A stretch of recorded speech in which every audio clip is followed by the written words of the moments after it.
All right, so we wanted to continue with the exploration of some core fourth way ideas. And we are going to bring to focus this idea that we have touched many times, but it is so important that it's essential to clarify and put the lens of investigation or our intellect, our high reasoning on it. And it's not worthy to say that it appears in this idea appears presented in Buddhist teachings, in Zen, in Tibetan, in Advaita Vedanta, and I will give example a little bit later. But in the fourth way, it appears in this form that Peter Uspensky, as he was teaching this work to his groups,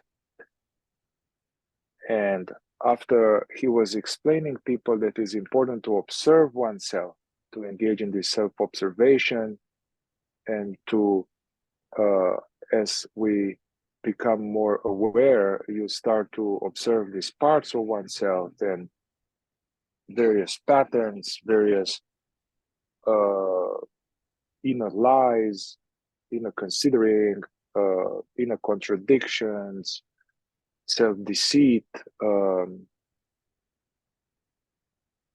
bunch of thoughts, bunch of feelings, reactivity, wrong attitudes, all of that. He was saying that it is important to base one's awakening work or to base one's self-investigation work from the solid foundation. And the solid foundation is that of, he called it the right division in oneself. He would say that it's important from the very beginning to create a right division in oneself. And he would say that we need to, and the right division is between what we call, it's almost like you have a piece of paper and you have two columns. And first division is I, where the camp of I, and the other camp is, for him, will be Uspensky. For me, will be Mihai Algiu, Debbie. He put the last name. So between I and Uspensky, between I and Algiu, my last name.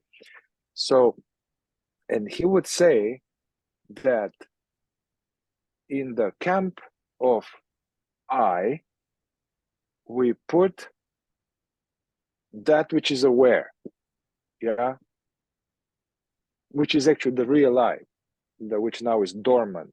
But that which is aware, this is the I, the witnessing presence, the awareness, the consciousness. That's where I put I. In this camp of I, we put initially or temporarily or for quite some time, we put in this camp also our interest in studying the ideas of the system, our interest and desire to be aware of ourselves, our interest to do the work. We put in this column of I, all of this stuff. Then everything else is Uspensky, meaning Algiu. All the desires, the likes, the dislikes, the pretenses, the deceits, the stories of me that I'm better than you guys or I'm unworthy and then I need to hide and then can't trust people, and all the views, all the attitudes, all the preferences, all the content, meaning the content that appears. So he would say it's very important to establish this from the very beginning, because then self-observation, self-remembering, then is based on this foundation. Otherwise, if we don't do this, we run the danger that we kind of, as we are observing ourselves, but from a confused viewpoint, we kind of, what we like about ourselves, we think that, oh, this is fine, that's okay, that's I. And what we don't like about ourselves, this is my personality. Yeah. So then it becomes confused, and somehow the danger is that the sense of studying, knowing ourselves, observing ourselves is done from false personality. Now, just want to tie in to see how this idea appears. Another idea is that it's important to understand both intellectually as well as experientially the truth of our experience. In our experience, there are seemingly two aspects. There is the phenomenal aspect, the impermanent aspect, the things that come and go, like thoughts, voices, past, future, commentary, feelings, sensations, sounds, smells, attitudes, tastes, preferences. Yeah, these come and go. We can call them content or objects. Yeah, these are the changing. And then there is something else which is aware of them. Yeah, we can call it presence, we can call it awareness, we can call it being, we can call it the real I. But there is something which is aware of all of this stuff. Yeah, even if that thing initially it's not aware of itself and is confused, but there is something which is aware. Yeah, so in this way we have again the same thing, and this is important in Advaita Vedanta, in Non-Duality, in Buddhism. They want to have this very clear, that there's the content of our experience, and then there's the subject or the witness. And Buddha, in teaching how to meditate in some ancient sutra, he was saying this: whenever a thought arises, just see that it's not I, it's not me, it's just a thought arising and passing. When a feeling arises, no, it's not I, it's not me, it's just a feeling arising and passing. When the sound comes, sensation, it's not I, it's not me, it's a sound arising and passing. So, but I, or that which is worthy to be called I, is that which doesn't arise and pass, that which doesn't come and go. The same thing in Nisargadatta or this Advaita Vedanta, to establish this neti. Whatever arises, it's not me. The same thing. So, whatever arises is not me. Why? Because obviously I'm aware of it. So this question is, you have a feeling, or you have this state of like, I'm not good enough and this or that. Okay, if you get more conscious and you notice it, okay, it says that you'll never get out of this, you are a failure. It's a thought. And then there's a bodily sensations. Okay, I'm aware of this. If you snap out of it more, or if you are more not identified with it, it's still here, you're observing it. The question is, am I this voice that talks to me, or am I this which is aware of this voice? Ramana would say, whatever arises, be interested in that which is aware of it. So that's the idea. And from one angle, what we are trying to do here is that in the second state, the I, that which is aware of all this stuff, that which is the perceiver, it's dormant, it's asleep, and it is merged all the time with the content of our experience, with thoughts that are veiling us, torturing us, beating us up, with feelings. And so this presence or this I doesn't know who it is, and it is sucked into all of that, and it believes to be like a no good enough, or it believes to be this being believes to be the mind, or believes to be the body, believes to be a woman, believes to be a sense of a person. That's the ego. So what we are trying to achieve here with the fourth way is to this I to gradually jumpstart itself and be less identified and be less lost in daydreaming all day, every day, and less identified with emotions and all these things. And then it starts to observe the story of me and the patterns and this or that. And gradually, persistently, if we are really interested and if we really want it, then somehow it starts to separate itself from all of this imaginary story and from the content. And it starts to, let's say, knows itself as that which is aware. And then there's an ongoing process where gradually there's some shift of identity from, as I said, being the body, being the mind, being the deficiency identity or the inflated ego identity. There's a shift of identities, and all of these identities I mentioned are more like personal, body-based, mind-based, limited, separate. These identities, they create this non-duality separate self. So through this process I talked about, somehow there's some shift of identity. So identity comes back to where it belonged all along, in this more like sense of impersonal, independent from the body sense of being. And then we travel much lighter, and there are a lot of other kind of qualities and attributes, and severe diminishment of suffering, and increase of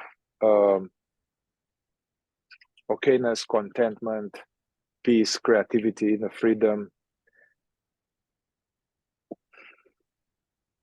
So that will be like a synopsis of the path from this point of view. But I wanted to come back to this and pass it to Peter about this, the importance of establishing this right division in oneself, especially in connection to what the fourth way calls the many eyes. The many eyes or legion are actually not what we are. And somewhere in the system it says that if you are not aware of the many eyes, you are the many eyes.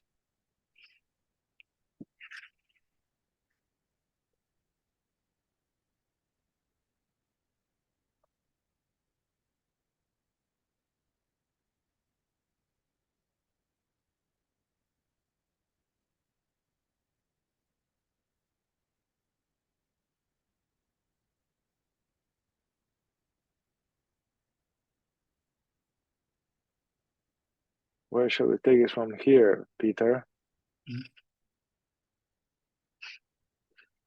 One of the things that Uspensky, or actually Gurdjieff, when he explained this idea to Uspensky and that group about the right division in ourselves between I and Uspensky, I and Ingle, I and whatever your name is, was that what happens is this, whatever we want to call I in the beginning, our interest in the work, our valuation for awakening, for freedom, for non-identification, whatever, however we would define it. What happens is we start observing ourselves from that perspective. But as soon as we start making observations, that gets taken over by the very thing we're observing. So we're trying to observe our sense of ourselves in relation to our thoughts. Almost as soon as we start to observe our thoughts, that gets claimed, you might say, by this familiar feeling of I. And this is what we want to gradually become more and more cognizant of. Because in the end, everything gets moved to the column of Ouspensky. Everything. Even the seeming desire to awaken, the seeming valuation for the work. Although that serves us as it should in right order, even that gradually gets, because that is not consciousness. Isn't that interesting? Even that is not consciousness. So in the end, everything gets moved over to the column. And then there's nothing left in the column of I except the invisible, the invisible man, the invisible woman, the silence of being, aware. But now it is conscious of itself. So it has a fullness of being. That is not an identity. It's not a sense of self. It's a fullness of being. So, and everything else is over in that other column. But that's where we're headed for. But here's something interesting to try to observe. I remember I spent quite some time a few years ago really trying to look at this. And this is what I came to for myself. Imagine that the mind, and let's call it all the four centers together, comprise a sphere. Imagine an empty sphere like a globe. And inside of that are all this content produced by the four centers, all the eyes. And surrounding this sphere is a larger sphere that's actually infinite. But for the purposes of this analogy, just think of a bigger sphere surrounding this smaller sphere. And this bigger sphere has nothing in it. It is just presence. It is just awareness. When it looks at everything in the smaller sphere, all the content that Mihai mentioned, all the eyes, what happens is the light of consciousness hits those contents in the smaller sphere, and that reflects back toward the awareness itself. But when it does so, it has to now pass through the perimeter of the inner sphere. I hope I'm making it clear. So now, as it's passing through trying to pass through the outer boundary of this sphere, what happens is a membrane forms now on the outer edge of the smaller sphere. A membrane starts to form, and that membrane is a feeling of I. And what happens as people age and go through life, this membrane becomes thicker and thicker. It feels very permanent. It's me, I. And it's not awareness. It's not consciousness. And so what happens is we think, I'm observing my negative emotions. I'm observing this thought. I'm observing, and it's true from the point of view of consciousness, but that reflection of consciousness has gotten stuck in this membrane that can get very thick. And you can see in some people that have a very thick membrane or feeling of I that becomes impenetrable. And a lot of this work is rendering that membrane transparent again to the point where it goes away. And there's just the awareness of what we observe. All this content, there's just awareness. And the consciousness of awareness, this awareness. And it's not I. But the reason I'm pointing this out is that this right division in ourselves, what can happen is we can get stuck in the membrane even of thinking, I am observing Ingle, when in fact that's still part of Ingle. I may be jumping too far ahead here. I hope you can trace some of this, what I'm talking about. But another way to say what I'm trying to say, I believe, is all the while that we're trying to observe ourselves, we want also to be observing the sense of I am observing myself. It's almost like it goes back to secondary and tertiary. There's a secondary feeling of I. There's actually a tertiary feeling. as awareness and more, and there's even more. The sphere that lies beyond the boundary of our ego is very big, infinite. And so I guess yet another way to say this is, for example, if I observe something in myself, and then I notice that I've observed something in myself, there's something aware of the feeling that I noticed something in myself. It's in the farmost background as awareness. And this is what the Advaita teachers are talking about. Just abide there, rest there. But it becomes difficult because of this membrane I'm talking about. So many of our observations, when they reflect back, they start to form this membrane, or they join the membrane that's already there. This is where you can develop a spiritual ego, for example. Or this is where some people, they do a lot of work. They start to see many things in themselves, and then they get stuck in the membrane. This will never work. I can never do this. I can never awaken. Who am I? I can't. Self-doubt, despair, hopelessness relative to this work, things like that. It's all part of this membrane. It's very tricky. So when we observe, we want to also observe even the feeling of I as the observer. As I said, this can be jumping ahead for some people, but I see some nodding. So I know that I'm not talking empty air here to you. We're trying to be brutally honest, both about what we observe in ourselves and brutally honest about what awareness is. Not brutally honest may not be the best way to say it. This is real sincerity, inner sincerity with ourselves.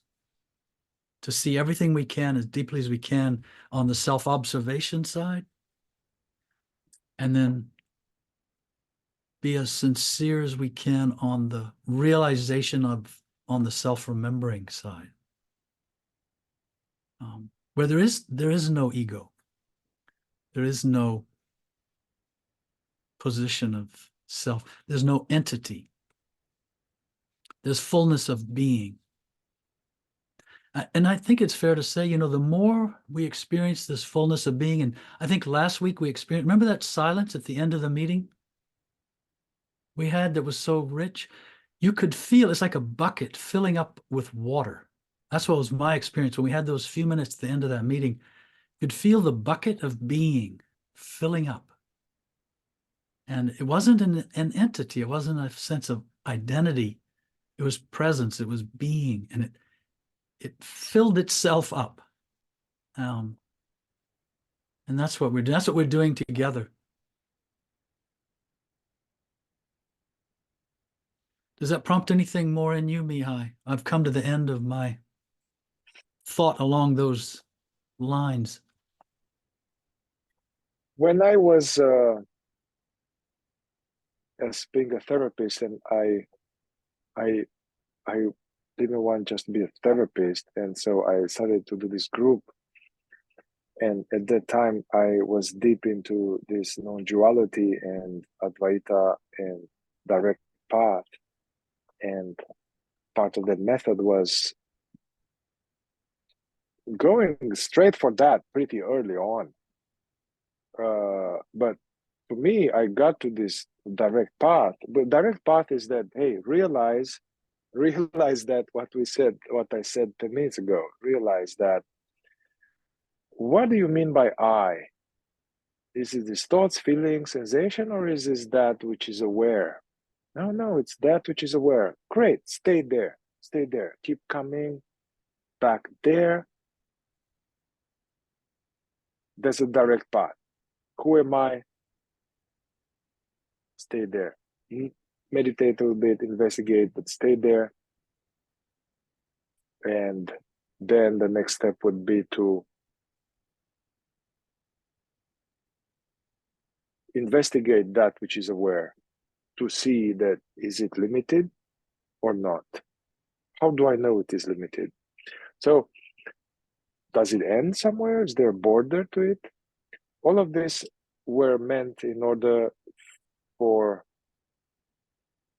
to deepen the realization that my true identity is this aware presence, and this aware presence is actually not limited, it's not a man, it's not a woman, has never aged. That which was aware of the first cone of ice cream lick, is the same which is aware now of the next ice cream. Hasn't aged, it's not a woman, it's not a man, it's not dependent on the body.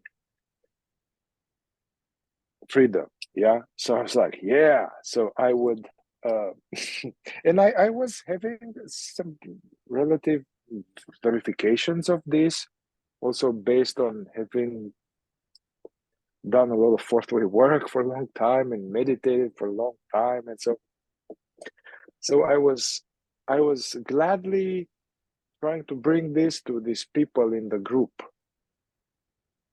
and I would see after maybe a year that this is not helpful for many people that have not done some serious psychological work, preliminary work, emotional work, witnessing work. I could see that, yes, it is true what I'm saying, but it's not helpful. So then I realized that we cannot be aware of the invisible man if the invisible man is full of layers and layers of clothing and scarves and masks. So somehow the fourth way is a little bit like, hey, can we kind of undress and investigate these layers of Under Armour and like polar tech and jackets and investigate what we are not, investigate what we are not. In the process of investigating of what we are not, the awareness gets stronger and some of the layers falls off. And I still see after a lot of these things, as the invisible man has less clothes on, then it'll be like, oh wow, what is it? Oh, that's the invisible silence of being, So I still see that at some point one needs to go there. But now I learned that,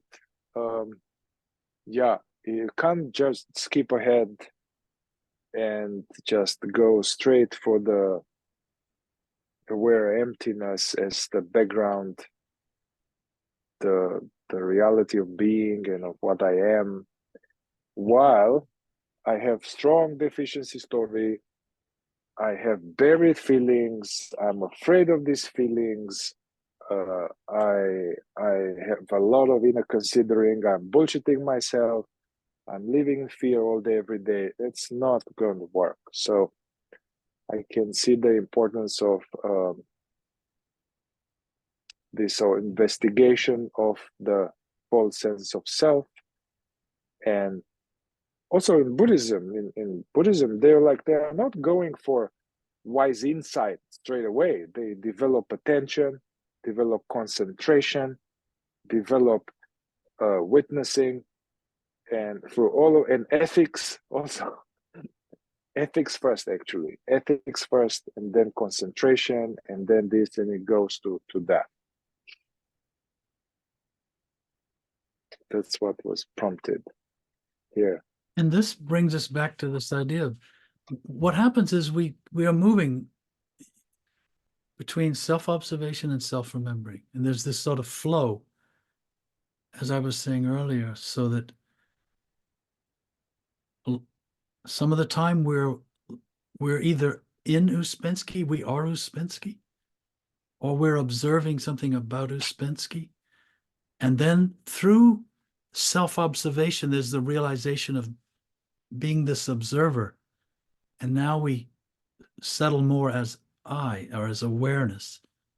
And then inevitably we swing back, we lose ourselves again in observation. We become Ouspensky again. And we realize, oh my gosh, I'm Peter Ingle again. And then from that, there's the realization of awareness. Awareness realizing itself. let's be clear here. Uspensky never becomes aware of I. I becomes aware of itself, observing Uspensky. So Peter never becomes aware of awareness. Even the highest part of his intellectual parts of centers can't fathom, can't comprehend the invisible man, the invisible woman, the invisible silence of being. It is this invisible silence of being that begins to notice all these things. And by virtue of realizing it's seeing all these things, it realizes itself as the seeing, which is what Advaita talks about or focuses on, let's say.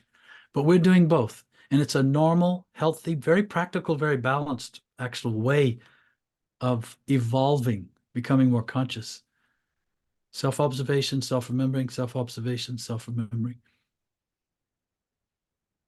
One other thought that was prompted when we were talking and listening to Mihai, again, back to this right division.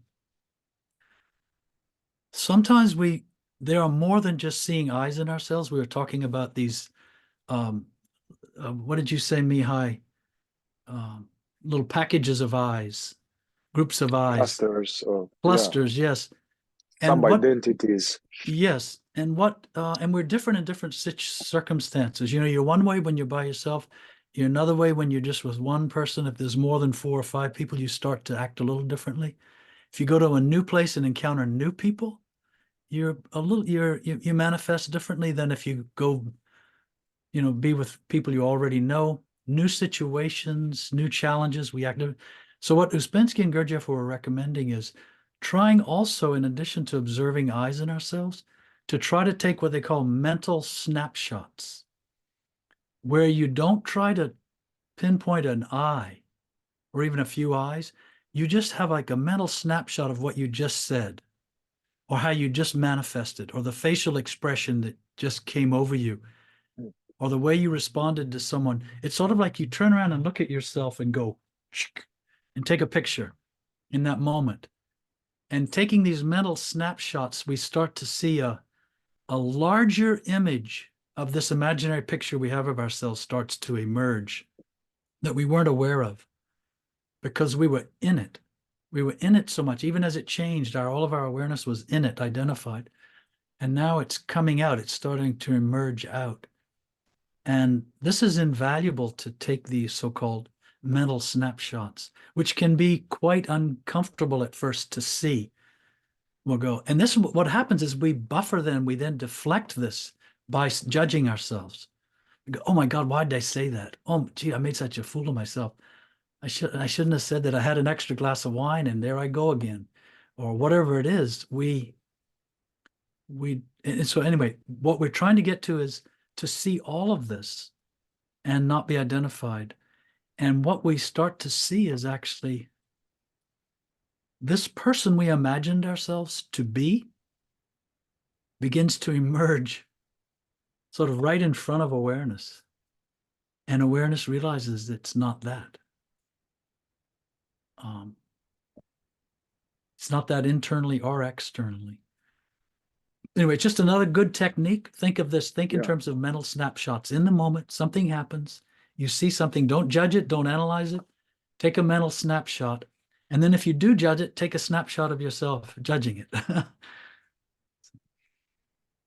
Yeah, well, you are talking about this observing some kind of that we play. We have 3 or 4 or 5 different unconscious roles we are playing. Mm-hmm. And yeah, so I can see, like, I'm with my family. There's a very different Mihai, very different presentation. Like quiet. I really haven't much to say. Really, it's like, and a little bit like, I just want to get out of here, and I'm bored and quiet, basically. And then when I'm with my partner, there's something else depending on the stage of the relationship. And I notice that when I'm with like a more long-term partner, I start to be like how I'm with my family. And so, but then my partner came to one of my groups, And she was like, whoa, this is like, wow, I like this, Mihai. You're like there, like talking.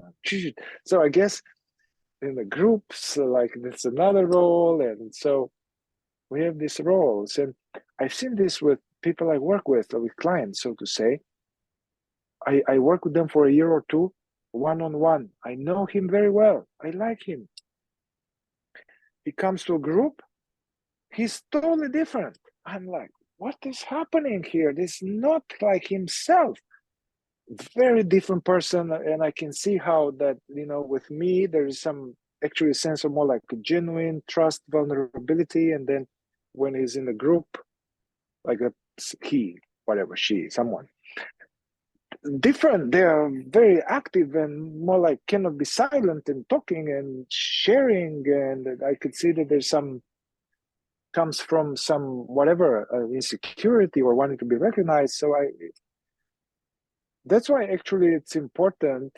Gurdjieff was saying it's important to work in groups, and a group that contains a bunch of people, not just 2 or 3 types, as many types as possible.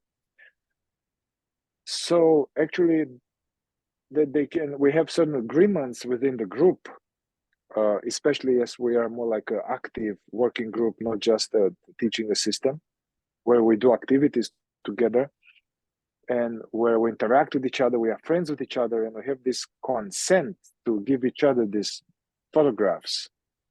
It's hard to see all my mental snapshot by oneself, because also this, I may be locked into this compartment where I'm like that, and I'm not aware that when I'm with my family, I'm different, or with my friends are different. So basically, the other people are important to help me see different aspects of myself. Also, the people in the group, we have an agreement to ruthlessly observe our false self and diligently remember our true self and be more aware. So we remind each other of this. And so this is like, now we have what is called second line of work. We have a lot of support, basically. And for us not to fool ourselves, that's the thing. It's easy to fool yourself. And I have experienced people on the path who reach a certain advanced, I don't know if advanced, but certain level of realization, and then they are breaking on their own, and then you become a teacher, and you are on your own, and then you are the best and the coolest, and not listening to anybody, and you are a big shot, and then it can get really rotten. Not to have some, hey man, look at that, you're doing the shit again. It's dangerous. It gets to one's head.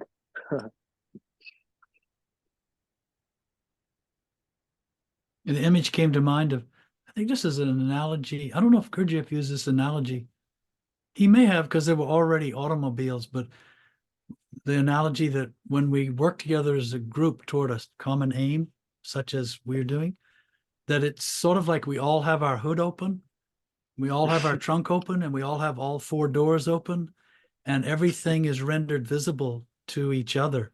And we do that with trust, and we do it for the sake of using other people's cameras, yes, to take these snapshots as well.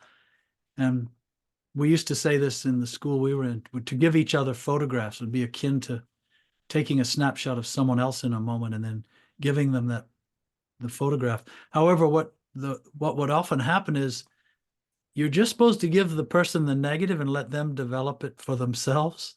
And what we would often do is give someone our version of a finished photograph and then give it to them and say, you need to see this. So it's an art to be learned. That's part of growing together and spending time together.